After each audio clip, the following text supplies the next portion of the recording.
Story 1. Noor was a 19-year-old girl living in a small town, working at an old and dilapidated hotel that had long lost its luster. The place was notorious for attracting bizarre guests, mostly criminals and addicts searching for a cheap place to stay. Noor worked the night shifts, handling the reception and room service, all the while dreaming of a better life, far removed from the dark ambiance surrounding her. One fateful day, while she was busy cleaning one of the rooms on the second floor, fatigue washed over her like a heavy blanket. She decided to avoid the first floor, where the rooms were dirtier and much harder to clean. As she entered the room, she began scrubbing the bathroom mirrors. Suddenly, something strange caught her eye in the reflection. An elderly man stood behind her, around 50 years old, with a white beard and hair. A wave of terror engulfed her, especially since she hadn't heard him enter. "Who are you? What are you doing here?" Noor asked, her voice trembling. But the man didn't respond. He merely stared at her with a chilling gaze that froze her in place. She remembered her manager's warnings about treating guests with respect, so she tried to change her tone. "Can I help you with something?" The man smiled a strange, unsettling smile and reached out his hand. In his palm lay a $100 bill. Why was he offering her money? It was odd, given that the hotel's rates barely reached $40 a night. The man introduced himself as Majid and informed her that he was staying in the adjacent room with his wife, Mageda. He began mocking their names, claiming they sounded too similar. When Noor told him she was busy, he abruptly closed the door in her face. Fear gripped her heart, and she decided she had to leave, but the man blocked her path. He approached her once more and said, "Why don't you come and meet my wife? Maybe you'll change your mind." His features were menacing, and she felt something unnatural emanating from him. Noor attempted to escape the room, but he slammed the door shut behind her. She started to talk to herself, praying to God to keep her safe from this strange man. Moments later, he moved away from her, but his eyes remained glued to her, filled with an unsettling malice. Desperately, she tried to call her manager, but the phone was dead. Everything felt off, as if she were surrounded by a dark enchantment.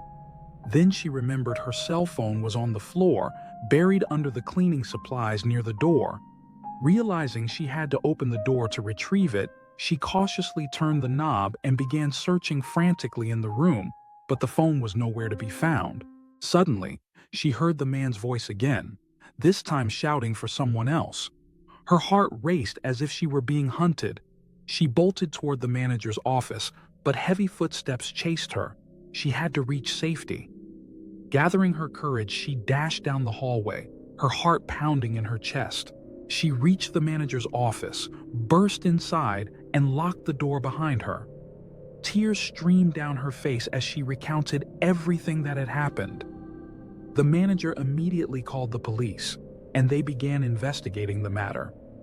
But when they searched the rooms, there was no sign of the man, only bloody handprints smeared across the wall. They mentioned previous assaults linked to this man, explaining that this was not the first time they had encountered him. A week after the incident, Noor sat with her friend watching television when breaking news reported that the police had apprehended the man at the same hotel. Relief washed over her, but she also decided she would never return to that hotel again. This encounter was enough to change the course of her life and lead her to seek a future far away from that horrifying place. Additional details. After the man's arrest, Noor returned home, but she couldn't shake off the nightmares of those harrowing nights. She kept seeing that man chasing her everywhere, his laughter echoing from the shadows. Despite her attempts to resume a normal life, the remnants of that traumatic experience lingered in her mind. Desperate for relief, Noor sought help from a friend who worked in psychology, hoping she could guide her through this ordeal. They sat together in her friend's office as Noor poured out her heart, relaying the terrifying events. Her friend listened attentively and offered coping strategies for her anxiety, but deep down, she knew that healing would take time. One night, as Noor struggled to find sleep, she heard a knock at the door. Terror gripped her, and her heart raced. Could it be him? She steeled herself and decided to check. Slowly, she approached the door, her hand hovering over the doorknob, but she hesitated. No, it can't be him, she reassured herself. When she opened the door, she found her friend standing there, but the unease in her heart didn't dissipate. "Where have you been?" Noor asked, panic evident in her voice. Her friend began explaining that she had been going through a tough time, but Noor could hardly focus. The specter of that man loomed large in her mind, and she feared he would hunt her down again. Returning to her therapist, Noor described her nightmares and the dread that consumed her. She imagined that man looming over her every time she closed her eyes. The therapist insisted she needed to break free from that cycle. "You should confront your fears head on," they suggested, but Noor was hesitant. One night, she made the audacious decision to revisit the same hotel, but this time, she wanted protection. She hired someone to accompany her. Upon arriving at the hotel, memories of the terrifying events flooded back. She saw the very room she had fled from, and an overwhelming pressure gripped her heart, but she resolved to face her fears. Inside the room, she took a deep breath and began recounting her experience to her friend, how he had stalked her, how paralyzed she had felt, and how he had acted in bizarre ways. As she spoke, she suddenly felt something touch her shoulder. She turned around to see shadows creeping in the corner. Retreating from the chair, she screamed, "Who's there?" But she hadn't expected the shadow to be just a reflection of light in the room. A wave of relief and fear washed over her simultaneously. She struggled to keep her composure, but it was impossible. She saw the man's face in the mirror again and let out another scream. She turned toward the door to find that the person she had hired was peering in from outside, looking terrified. "Noor, are you okay?" he called out. Taking a deep breath, Noor realized she needed more help. She called the police again and asked them to come to the hotel for her peace of mind. When the police arrived, she tried to explain to them that she felt unsafe and needed their presence. She started recounting her ordeal, but as she spoke, she saw that man again, this time heading toward the door. She looked to the police, but no one was there. Returning to her story felt heavy, as if she were encircled by the ghosts of her past. In that moment, Noor resolved to change her life. When she returned home, she felt an inner strength beginning to rise within her. Yet, the specter wouldn't let her go so easily. She continued to experience her nightmares, but she had become stronger. Noor began writing in a journal, documenting her feelings. It was a challenge, but she realized that writing was a form of therapy for her. Each time she wrote, she found solace. She started to reshape her memories, turning painful recollections into a driving force pushing her forward. As the days turned into weeks, she felt that power rising within her with every page she filled. She became capable of confronting the shadows of her past. She understood that she would not be a victim again. Noor managed to overcome her nightmare, but she learned that courage isn't the absence of fear. It's the resolve to confront fear without succumbing to it. From that moment on, Noor began a new life, ready to face any challenges that came her way, drawing strength from her painful experiences. Though the shadows of the past may linger, she was determined to forge a path forward, turning her nightmares into a source of empowerment. Story 2. My name is Fathi, and I am primarily a photographer with a deep passion for capturing the beauty of nature. Last year, my wife and I decided to embark on a trip to the Rocky Mountains. My goal was to photograph the stunning icy landscapes and snowy vistas. My wife was particularly excited because she loves skiing and was eager to experience her favorite pastime in such a picturesque setting. While booking our accommodation, I stumbled upon a charming little cabin that seemed perfect for our needs. It was ideally located for my photography, and it offered my wife the freedom to ski as much as she wanted. However, the price was surprisingly low, raising many questions in our minds. Despite its lack of luxury and cleanliness, the cabin was nestled in a beautiful spot, a single-story building with a cozy bedroom for two, a small lounge, a kitchen, and a bathroom. It was also isolated from other houses in the area, which felt both inviting and unsettling. During our stay, the weather turned stormy, often disrupting the television signal, leaving us feeling a bit bored. One day, when the signal cut out again, I noticed the atmosphere outside seemed to improve slightly. I decided to take my camera and go out to capture some of the scenic views. I grabbed my jacket and camera and told my wife I would be back in 5 minutes. As soon as I opened the cabin door, I felt something strange. It was as if someone was walking beside me. I was startled, as we were completely alone in the cabin, with no one else around. Nonetheless, I steadied myself and decided to follow the sound of footsteps. A mix of fear and curiosity surged within me, and I felt compelled to investigate. When I approached the window, I saw my wife holding her phone, searching for me. Upon noticing me, she gave me a reassuring wave, but my focus was elsewhere, on the strange footsteps. I initially thought it might just be someone passing by, but the footsteps were heading toward the window that overlooked the forest. As I drew closer to the window, my unease intensified. There was someone standing by a tree, seemingly watching us. He wore a black jacket, and his head was bent downward as if lost in thought. I couldn't discern his features, but an unsettling feeling enveloped me, hinting that something was profoundly wrong about his presence. I contemplated asking if he needed help, but I hesitated, overwhelmed by a sense of dread. It was as if he were frozen in place. My heart raced, and I slowly began to step back without turning around. I had to be cautious. I didn't want him to notice me.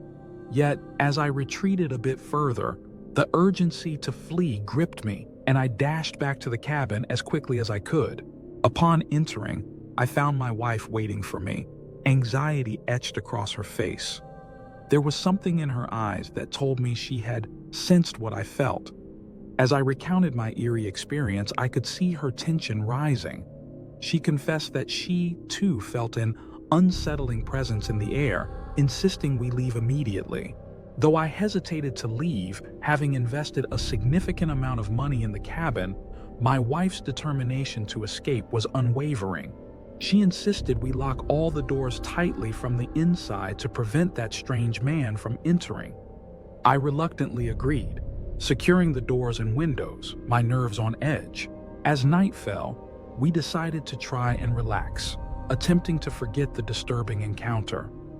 My wife browsed through some of the photos I had taken, while I fiddled with my camera settings. But before we could drift off to sleep, she suddenly asked, "What will we do if that man is still out there?" I replied quietly, "I don't think he's still around." At that moment, we heard a knock on the window.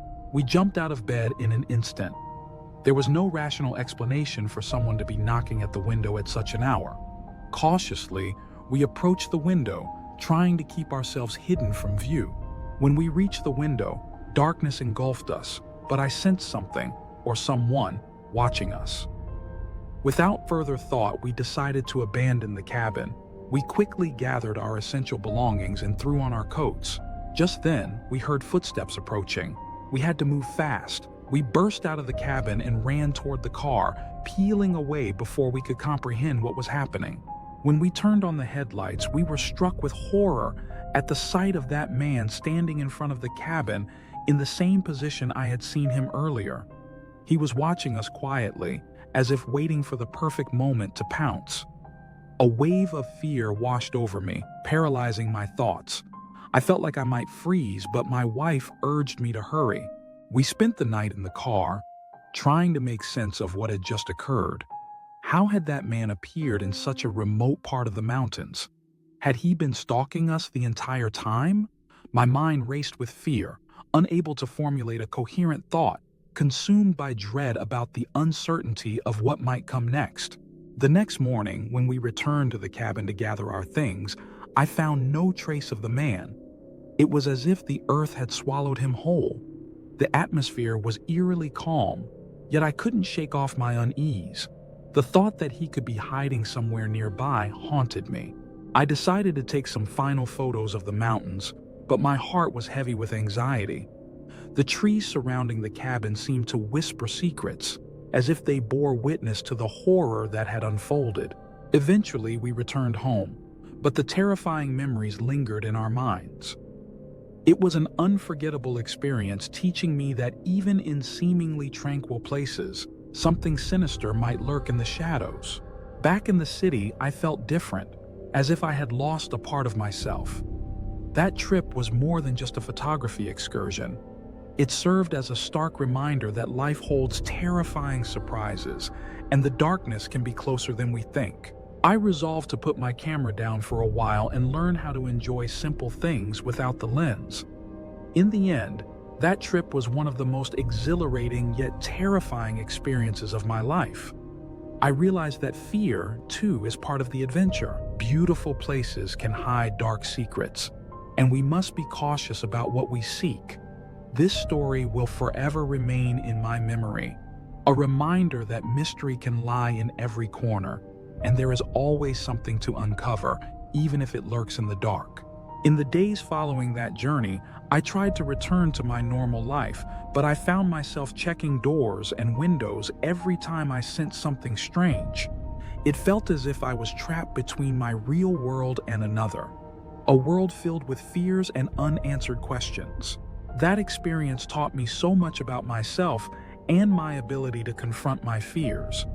I started seeking out adventures, but with caution, understanding that some escapades could carry hidden dangers.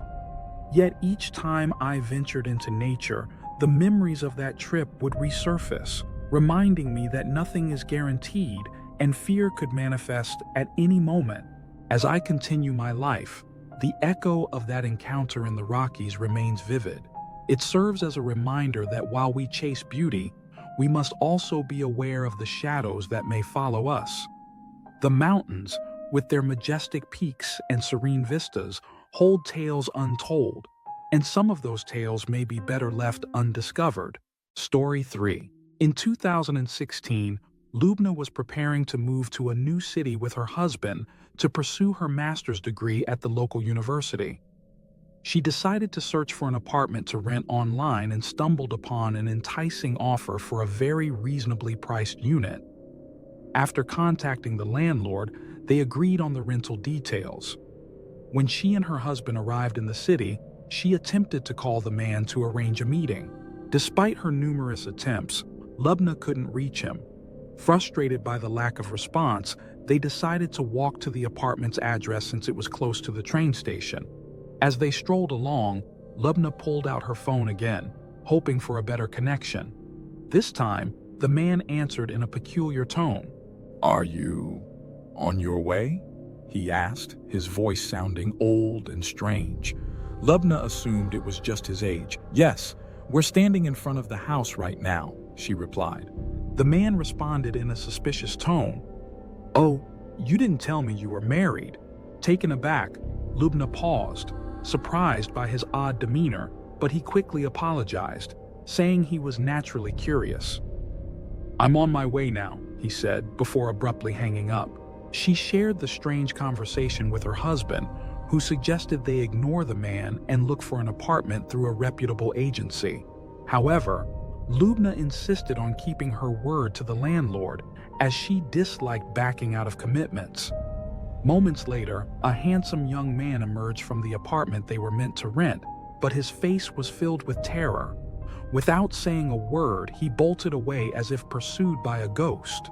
Doubt began to creep into Lubna and her husband's minds, but they felt they had no other options. Shortly after, the landlord arrived. He was in his 50s, tall and thin, with eyes that sparkled unsettlingly, as if he were watching their every move. "I wanted to greet you, but my hands are dirty from work," he said in a cold, suspicious tone. The man bombarded them with personal questions, as if trying to gather information in a way that felt deeply uncomfortable. "Do you rent or own back in your home country? Have you been to this city before?" Lubna offered quick responses to wrap up the conversation, but when her husband asked the man similar personal questions, he dodged them cryptically, "Let's go show you the ground floor," he said, his voice quiet and chilling. They followed him into the apartment, and upon opening the door, they were shocked by the thick layer of dust covering the entrance, and the place was steeped in darkness. The man attempted to turn on the lights, but they flickered and failed to ignite. "Sorry, the bulbs burnt out," he said nonchalantly. As they stepped inside, a chill enveloped them. A locked door caught their attention, and when Lubna's husband tried to open it, the man suddenly exploded with anger. "Stay away from that door." The apartment felt eerily strange. A neatly arranged bedroom contained college textbooks, seemingly belonging to someone in their 20s. What was even more unsettling was the fresh fruit sitting on the desk, despite the refrigerator being completely empty. Their suspicions grew when the man declared that all the rooms in the apartment were theirs to use. Except for the locked room, he refused to let them open, claiming it was filled with old junk. Then suddenly, a foul odor wafted through the air. The man calmly remarked, "Sometimes old furniture does that." At that moment, Lubna and her husband sensed something was terribly off. Deciding they needed to leave immediately, they hurried out of the apartment. As they exited, they saw the man standing by the door, an unsettling smile of relief on his face, as if he had achieved some dark desire. Later, they discovered that the man was nothing more than a fraud, pretending to be the landlord while the real owner lived in America. He had taken over the apartment without any legal documents. To make matters worse, they learned he was connected to a criminal gang in the city. Lubna couldn't shake the haunting thought of what could have happened if they hadn't decided to leave that eerie place. If not for her husband by her side, the ending might have been far more terrifying. Story 4. My name is Ahmed, a college student in Cairo. I'm not originally from the city, but I had to rent a place close to campus because of my studies. The night the incident happened was strange in every way. I was coming back from my hometown after a short visit, and I didn't get to spend as much time with my family as I wanted. Feeling a bit down about it, I told myself, just a few more days, and I'll have plenty of time with them during the break. I arrived at my place around 9 in the evening, and it was pouring rain. The house I lived in was quiet because I preferred living alone. I wasn't keen on sharing my space with strangers. I was exhausted from the trip, but since I had a day off the next day, I decided to get some rest. I stepped inside, telling myself I'd unpack my bags later. I'll do it tomorrow, I thought. I headed to the kitchen to whip up a quick dinner since I was starving. After preparing my meal, I plopped down on the couch, turned on the TV, but nothing caught my interest. So, I grabbed my phone and started scrolling through the internet. After a while, I felt my eyes getting heavy and decided to sleep. It was around 11 p.m. I usually don't like staying up late, so I must have drifted off quickly. What happened next was bizarre. I woke up suddenly in the middle of the night, which was unusual for me. There was a strange sensation, a mix of fear and anxiety. Even though I was used to being alone in that house for a while, something felt different that night. I sat up on the couch, rubbed my eyes to wake myself up, and grabbed my phone thinking, maybe I'm just disoriented from sleeping in the living room. As I made my way up the stairs, I noticed something very strange. The light by the front door was on. I was puzzled because I always turned off all the lights and locked the door when I was home. At first, I didn't think much of it. I figured I might have forgotten to lock up. But as I got closer, the shock hit me. The door was wide open. Panic washed over me. This meant someone had entered my home. I started to review the events in my mind. I was certain I had locked the door properly. Not knowing what to do, I knew I had to act quickly. My first instinct was to call the police, but I decided to search the house first. I crept up the stairs slowly. The darkness enveloped me, so I turned on the lights to see better. I checked each room, finding them locked just as I had left them. I opened the bathroom first. No one was there. Everything was in its place. Then I moved to the room I used as a storage area. As I rummaged through boxes and old chairs, I heard footsteps coming from the room in front of me. At that moment, my blood ran cold and my heart raced uncontrollably. I could hear the footsteps getting closer, then stopping right outside my door. It felt like death was hovering near. I began whispering the Shahada, expecting the intruder to burst in and end my life. But suddenly, I heard the door to my room creak open. Moments later, I heard rapid footsteps racing down the stairs. The intruder was escaping. I was frozen in shock, unable to move or pursue him. After a moment, the house fell silent and I was certain he was gone. I grabbed my phone and called the police immediately. When they arrived and searched the house, they told me the intruder had come in while I was away, but when he heard me return, he decided to hide in my room. If I had been sleeping in that room instead of the living room, my life could have ended that night. Thank God I survived that terrifying night. After what happened, I advise anyone who leaves their home for a while to install security cameras, because in these times, there's no such thing as being too safe. Story 5. I worked at a gas station for 5 years. I started when I was around 35 after losing my previous job and having no other source of income. I searched for work for a long time until a friend pointed me to this gas station, telling me the owner needed help. Even though the pay was pathetic, I had no choice but to accept the job. The real kicker was that I had to run the station all by myself. The owner was a miser and didn't want to pay for extra workers. So I was the only one fueling cars and also managing the tiny convenience store attached to the station. Days dragged by at a torturously slow pace, filled with boredom and monotony. But I grinned and bore it, all because I needed that paycheck at the end of the month. Most of the time, I sat in a chair inside the store, staring out the window, waiting for a customer to appear on the horizon. But the station was on a road that rarely saw traffic. I'd only catch a glimpse of a few big trucks speeding by, and sometimes I wouldn't see a single car for hours. One day, it poured rain, and I loved the weather because it meant no customers would come, and I wouldn't have to venture out into the cold. Hours passed without a single soul stopping by until around midnight, when a man walked in to buy a pack of cigarettes. I was exhausted, not from the work, but from the late hours. Even though I craved sleep, I forced myself to stay alert since the owner could show up at any moment to get the daily report. Suddenly, I saw 3 cars pull up outside the station. At first, a wave of anxiety washed over me. If they were customers, they'd be filling up right away. I waited for a while, but nothing happened. Something felt off. I decided to step outside to see what they wanted, but just before I could, all 3 cars opened at once and a group of men poured out. They looked terrifying, standing there with cold, menacing eyes. I tried to muster up the courage to ask them what they needed, but fear had me paralyzed. One of them approached me while the other spread out inside the store. With a chilling smile, he said, "Hey there, buddy. How's it going?" I looked around to see them casually grabbing items off the shelves as if they were on some sort of picnic. They didn't pull out any weapons or threaten me. They simply stole everything with a disturbing calmness. I felt utterly helpless, knowing they were aware that I couldn't resist them. The man stepped closer, his voice dripping with menace. "In a few minutes, we'll be gone.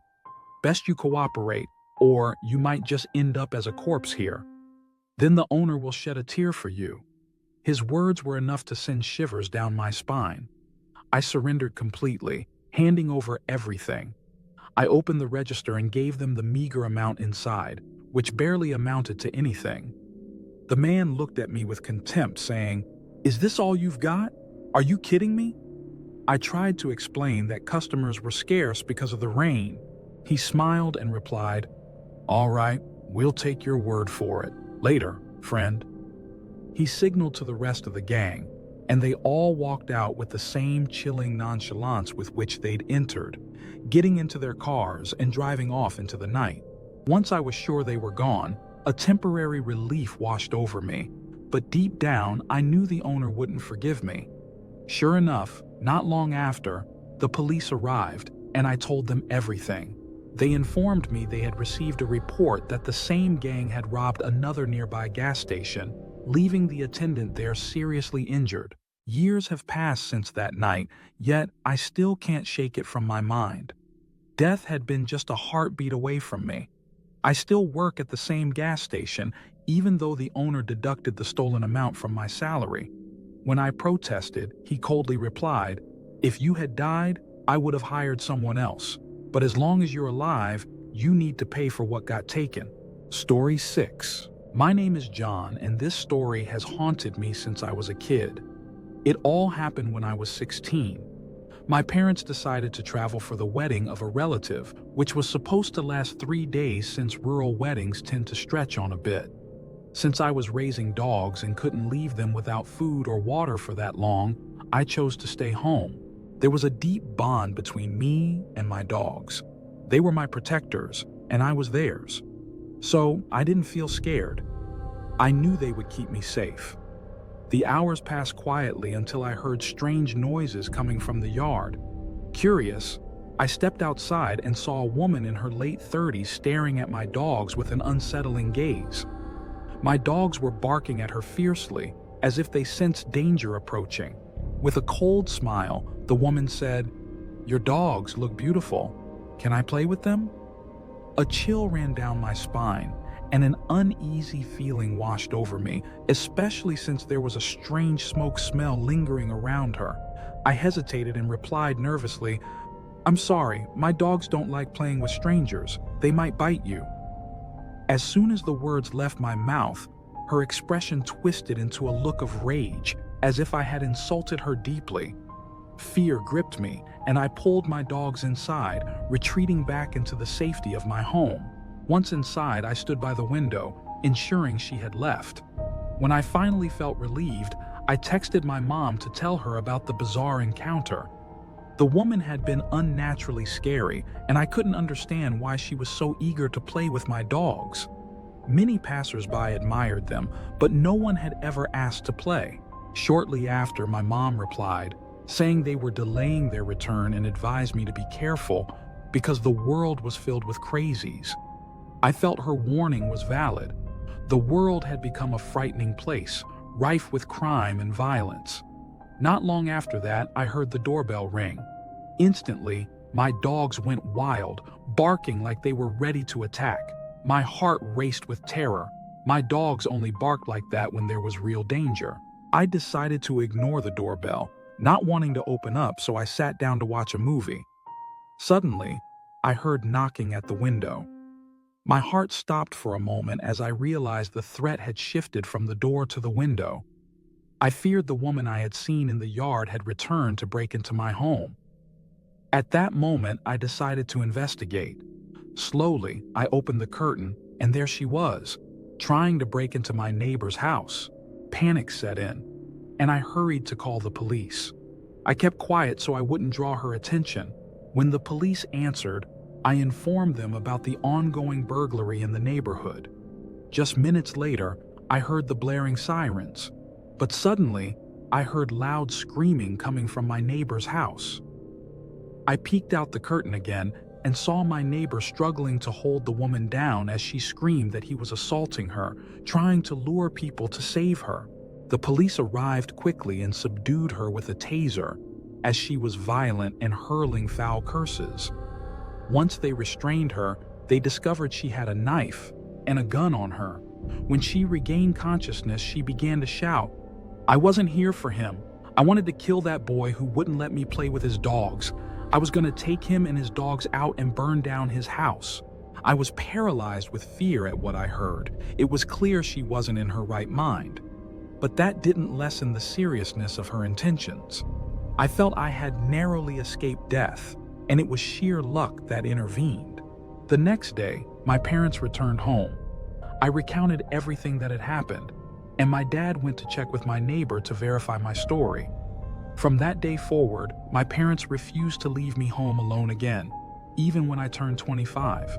As for me, I couldn't sleep unless my dogs were surrounding my bed to keep me safe. I realized I had been just a step away from death, and it was fate that had saved me. The end. Story 7. My name is Ahmed, and this story happened to my sister, Sabrine, when she traveled to visit our grandmother. One day, Sabrine decided to go see our grandma. However, on her way there, she got lost and couldn't figure out the route, especially since it was nighttime. After driving for what felt like forever, she finally spotted an old, run-down motel. The prices were reasonable, so she decided to book a room for the night, thinking it would be a safe place to rest before continuing her journey the next day. When she arrived, she was surprised to find the room surprisingly clean and tidy, quite spacious, actually. She took a moment to soak it all in, but fatigue quickly overwhelmed her. Without a second thought, she sat down on the chair and drifted off to sleep. Suddenly, she was jolted awake by the sound of the doorbell ringing. Now, Sabrine is the type who gets easily spooked by knocks or doorbells at night. She always believed that misfortune knocks at your door during those dark hours. Being all alone, and with the receptionist being an elderly man who might not hear anything, it was easy for anyone to slip in unnoticed. Eventually, she decided to get up and see who was there. As she approached the door, she heard two men whispering to each other in hushed tones. Fear surged through her, especially since there was no deadbolt on the door. She couldn't shake the feeling that if those two had the intention to break in, it would be a terrifying situation. Summoning her courage, she spoke through the door, bracing her body against it. "Who's out there?" "Good evening. I'm sorry for the disturbance. We're busy at the motel." One of the men replied in a taunting tone, "We need to talk to you. Can you open the door?" Panic gripped Sabrine. She asked, "What do you want? What time is it? I didn't call anyone at the reception." One of them shot back, "The room you're in is booked. Management sent us to move you to another room." This made Sabrine furious because she was certain the mistake wasn't hers. At that moment, she sensed that the man outside was getting irritated too, likely because she had raised her voice. Glancing down at the shadow of the man under the door, she noticed only one person was moving. "Open the door so we can sort this out," she demanded. But something felt off. She was sure most of the room keys were still hanging at the reception, which meant there shouldn't be anyone else there. Meanwhile, she asked the receptionist to get her bag, but he claimed he was alone in the motel. "Call the police and have them come. Then I'll open the door," she said firmly. The man outside didn't budge, and Sabrine felt a chill of fear creeping over her. When she peered through the curtain beside the door, she saw the man still standing there, his car parked in front of the hallway. But what made her blood run cold was that 5 other figures were loitering near his car, all wearing masks as if they were part of a gang. Her heart raced, and she felt ice coursing through her veins. In an instant, she decided to distance herself from the door and sprint to the nightstand beside the bed to grab her phone and call the police. But as she heard the sound of multiple footsteps, she realized the gang was on the move, meaning they might try to break in through the window or the door. Sabrine dashed to the bathroom and locked herself inside. She quickly dialed the police, recounting everything that had happened. The officer on the line instructed her to stay calm and barricade the bathroom door, assuring her, "We're on our way." As she waited, she heard the door creaking as someone was trying to force it open, and she felt the danger closing in. Suddenly, she heard the gang trying to open doors, and one of them was inching closer to the bathroom door. Panic seized her heart as she braced for the worst. But just before they could pry the door open, she heard the unmistakable sound of police sirens outside.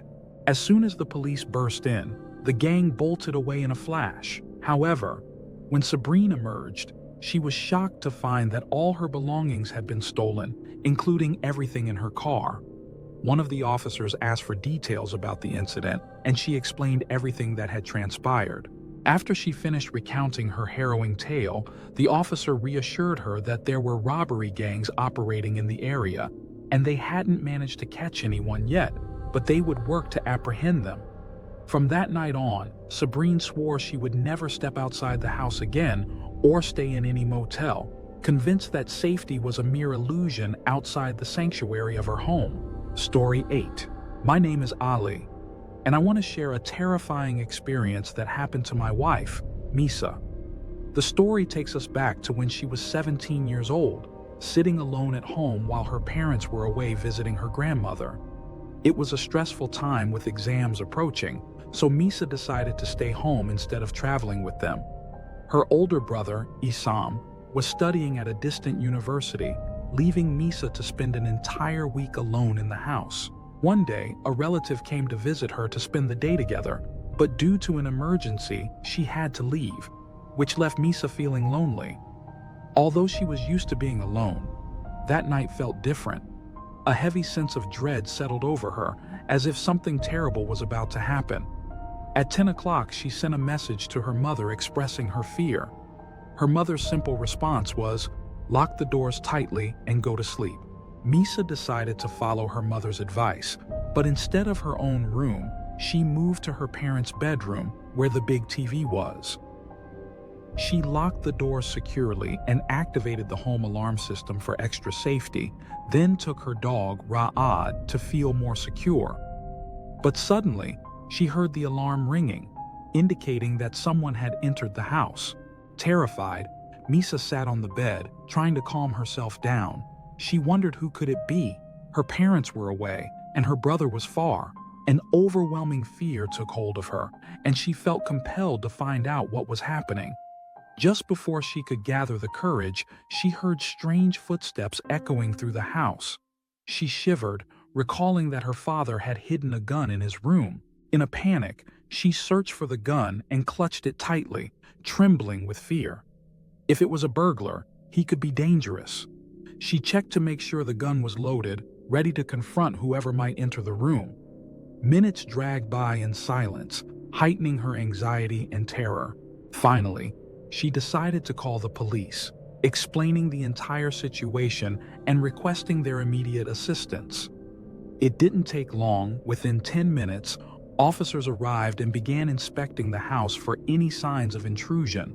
All the doors and windows were locked tight, and there were no signs of a break-in. Misa was bewildered. How could this be? The officers offered to search the house, but she declined, insisting that she might be imagining things out of fear. They reassured her they would stay in the area, and if anything else happened, she should call them immediately. After they left, Misa felt a strange mix of confusion and unease. As she prepared for bed, she called her parents to inform them about the incident. Her mother's response was unusually calm, saying, "Go to sleep, sweetheart, we'll be back soon." However, her father was more concerned, advising her to keep the doors locked and the gun close by. Suddenly, Misa noticed that the alarm system wasn't working, sending her into a deeper panic. She checked all the doors and windows again, finding no signs of an intruder. She headed to the garage to investigate further, hoping to find out what had really happened. When she opened the garage door, a chilling realization struck her. Someone had indeed entered the house. But when she searched the area again and found nothing, she closed the door and reactivated the alarm. At that moment, the alarm went off, and she began to feel a bit safer. Returning to her room, she couldn't shake the thought of what might have happened if the intruder had gotten closer. Her family returned the next day, and after checking all the doors and windows, her father discovered that the lock hadn't been secured properly, meaning that the burglar could have slipped inside. Since that night, Misa has lived with a constant fear of being alone. After we got married, she grew accustomed to solitude, but the gun became her ever-present companion.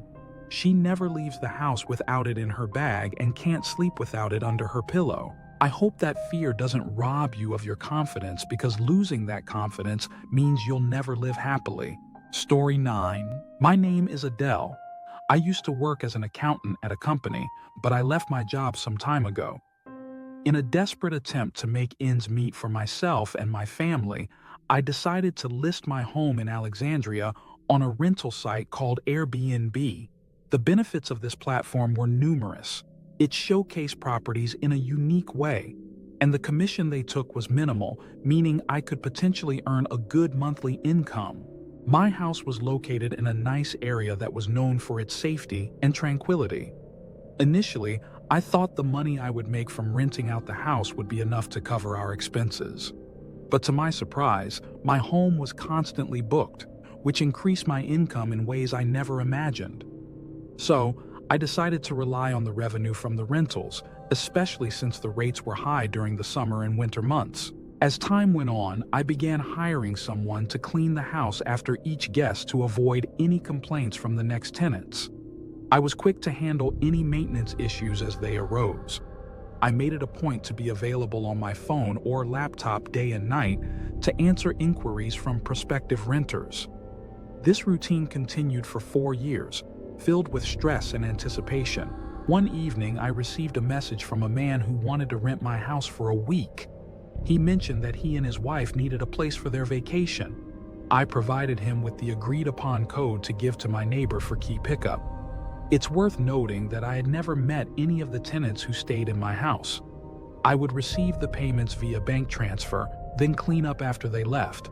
But I made a huge mistake by agreeing to rent the house again without doing a thorough check on this couple, something I would soon regret. Around 9 o'clock that night, just as I was getting ready for bed, I got a message from the man renting my house. He told me that the water had stopped working and that he needed someone to fix it. I felt terrible for him. After all, no one could stay long without water. So I agreed to go check on the situation myself. I hopped in my car, racing my thoughts about what could be wrong with the water supply. I suspected a plumbing issue. After an hour and a half of driving, I arrived at my house and noticed 2 cars parked in front. My heart sank. He had said it was just him and his wife, but I tried to reassure myself they might have guests. I got out of the car and knocked on the door. A strange young man answered but didn't speak. The moment I stepped inside, he closed the door behind me and vanished. Confusion washed over me, but I thought he must have been preoccupied with something. I decided to head to the basement to check the pipes. Upon arrival, I found the water valve shut off. The moment I opened it, I heard the rush of water flowing through the pipes, but suddenly, an eerie feeling washed over me. Something was off.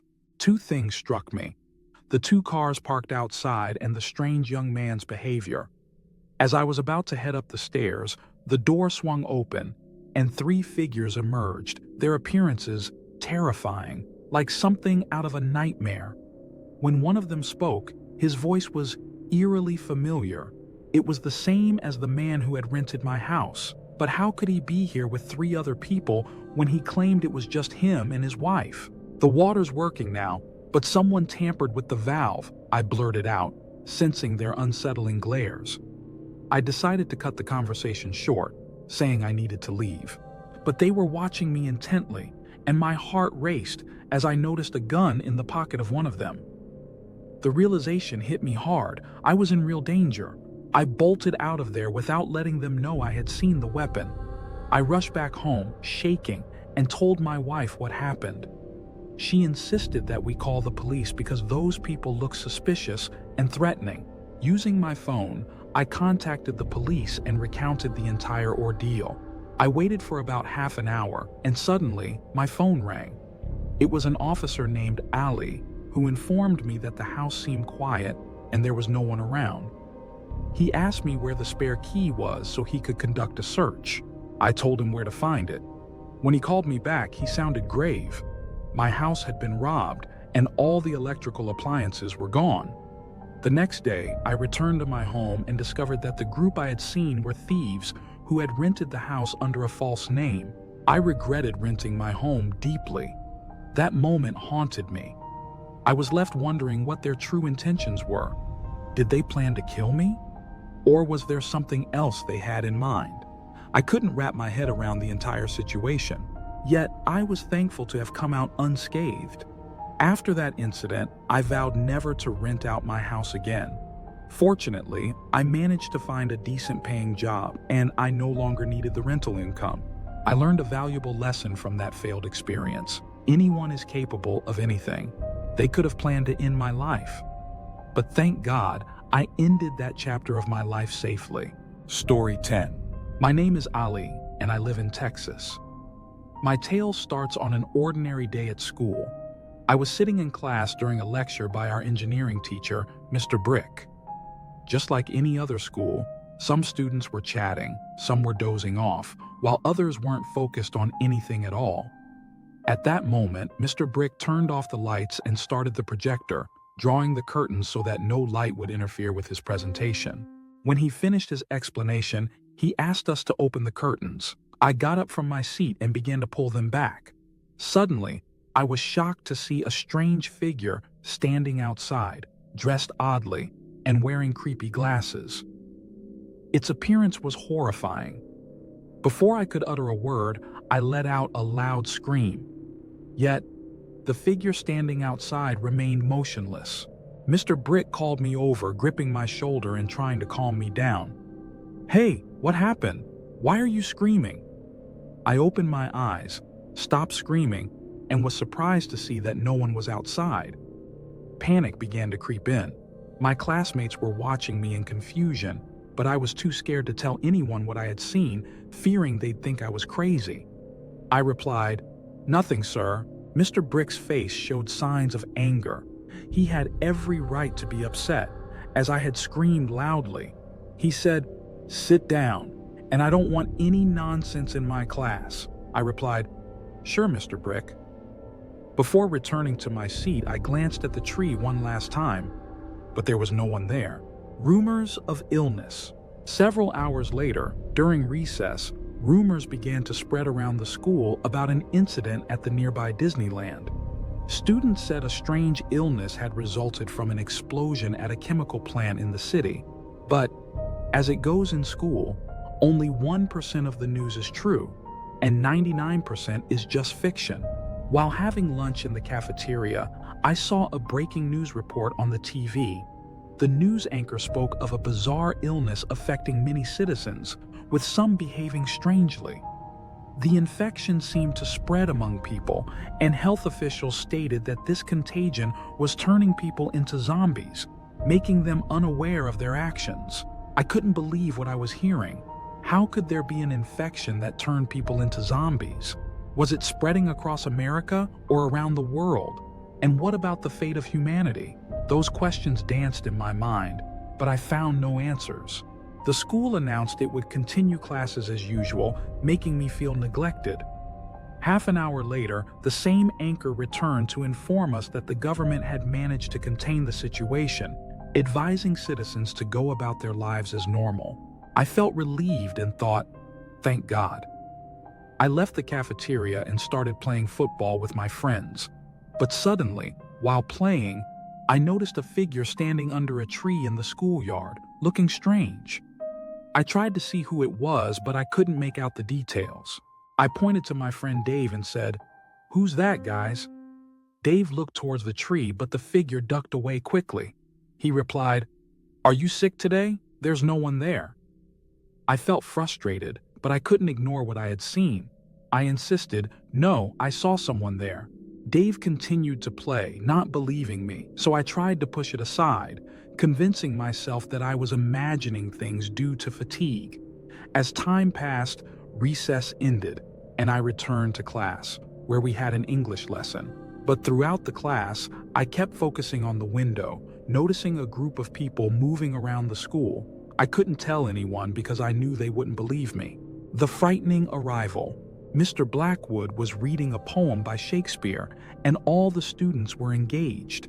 But I felt a mix of confusion and fear as I saw a group of figures approaching the school.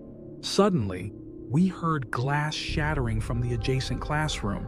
At that moment, I screamed at the top of my lungs, pointing at the group that had entered the school, but it was too late. A large number of them had already passed through the gate.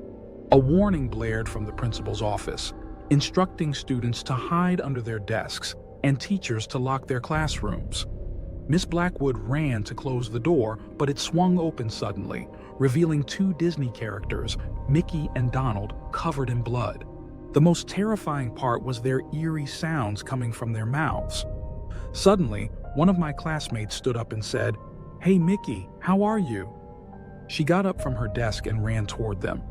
I couldn't understand why this crazy girl was going toward them. Didn't she see the blood on their hands? Miss Blackwood screamed, trying to save our classmate. But unfortunately, what happened to her left a mark on me I would never forget. Mickey and Donald grabbed her by the hair and began to devour her. A horde of Disney characters poured through the door, but they weren't alone. There were others accompanying them. Suddenly, our classroom's glass shattered, and we saw a terrifying child standing by the window, looking at us with fascination. The child rushed in and ran toward me and Dave, but we managed to escape. When we burst into the hallway, we were shocked to see Miss Blackwood on the ground, screaming, while Mickey and Donald were tearing her apart. I still can't forget the sounds of them feasting on her and the look in her eyes filled with terror and fear. Dave couldn't bear the sight and ran toward her, trying to save her, but I knew it was futile. She was already gone. "Come on, kids, get over here quickly." As soon as we heard Mr. Brick's voice, we dashed toward him, terrified by what we had just witnessed. In that moment, I was sure I wasn't imagining anything. Everything I saw was real. Donald was peeking through the window, as if he wanted to come into the classroom and eat me, but the fear of us being together held him back. He decided to call for reinforcements. Trapped in the classroom, we entered a room with Mr. Brick, who locked the door securely behind us. He said, "No one is coming out of here." "How are we going to escape?" I exclaimed. "I'm going back to Egypt. I don't want to die here." Mr. Brick opened his computer and turned on the news. I was stunned by what I saw. The entire world was under attack from zombies. I couldn't believe my eyes. My life had turned into a horror movie, but how could this happen in less than a day? Listen, we're not leaving here until someone comes to rescue us, and whoever wants to leave has to face the consequences. That was the beginning of a nightmare I never anticipated, and I didn't know if anyone would come to save us or if we would become victims of this horrific chaos.